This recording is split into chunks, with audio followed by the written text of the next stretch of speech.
नमस्कार मंडळी, आज मी तुम्हाला सोलकढी करून दाखवणार आहे।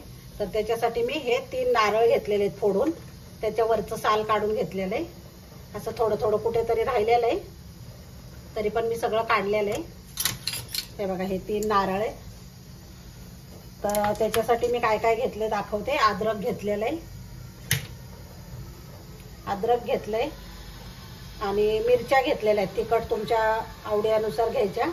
आणि थोड्याशा कोथिंबीरच्या काड्या घेतलेल्या आहेत आणि लसूण घेतलेला आहे, काळं मीठ घेतलेलं आहे, जिरं घेतलेलं आहे आणि एक बीट घेतलेलं आहे छोटं। मी वरचं सगळं साल काढून स्वच्छ धुवून वगैरे कट करून घेतलेलं आहे।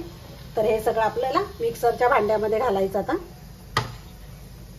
हे सगळं मिक्सरच्या भांड्यात टाकायचं। जिरं टाकायचं, अद्रक टाकलेलं आहे मी, मिरच्या टाकायच्या, अद्रक पण 1 इंच घेतलेलं आहे मी, मीठ टाकायचं, काळं मीठ आणि मिरेपूड घेतलेली। हे मिरेपूड पण टाकणार आहे, पण वरतून टाकणार आहे मी। आधी हे बारीक वाटून घेणार आहे मी सगळं। हे मंडळी थोडंसं पाणी ओतायचं आणि बारीक वाटून घ्यायचं मस्त। थोडं थोडं पाणी ओतायचं, जास्त नाही एकदम ओतायचं। मंडळी हे मोठं पातेलं ठेवलंय आणि त्याच्यावर चाळणी ठेवली। तर तुम्ही कपड्याने गाळू शकता। आता मी 2 वेळा गाळणार आहे, मोठ्या चाळणीने एकदा आणि परत छोट्या चाळणीने एकदा, म्हणजे छान मस्त हे होतं। आणि कलर बघा बीटमुळे खूप छान येतो।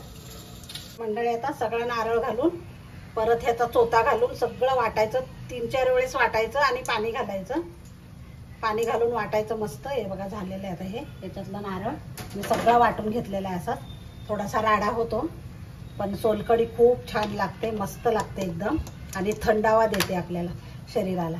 तर त्याच्यासाठी मी वाटून घेते हे। मंडळी थोडंसं मीठ टाकायचं, साधं मीठ टाकायचं। आता मगाशी मी त्याचं मीठ टाकलेलं होतं, आपलं सेंदोई मीठ। आणि आता हे थोडंसं मिरेपूड टाकायची। हे बघा मंडळी, आणि कोकम आगळ टाकायचं। हे कोकम आगळ आहे, तुम्ही कोकम पण टाकू शकता।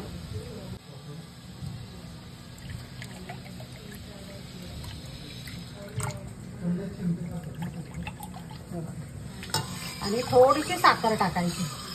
एवढी छान होते ना सोलकढी, खूप मस्त लागते, टेस्टी लागते। आणि थोडीशी मी शुगर फ्री टाकते, तुम्ही नॉर्मल पण साखर टाकू शकता। हे बघा थोडीशी टाकायची बॅलन्स होण्यासाठी।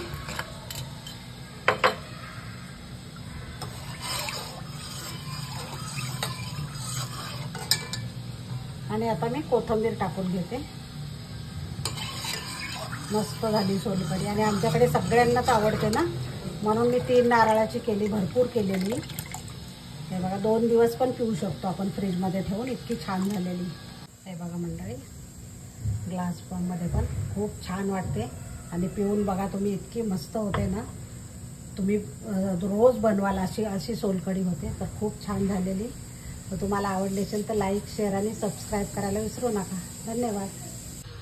हे बघा मंडळी, आमचा जेवणाचा बेत म्हणजे संडे स्पेशल आहे सगळं। मच्छी केलेली आहे, पापलेट फ्राय, कोलंब्या आहे, बोंबील आहेत आणि इकडं वरण भात आहे, कांदा, लिंबू आणि सोलकढी।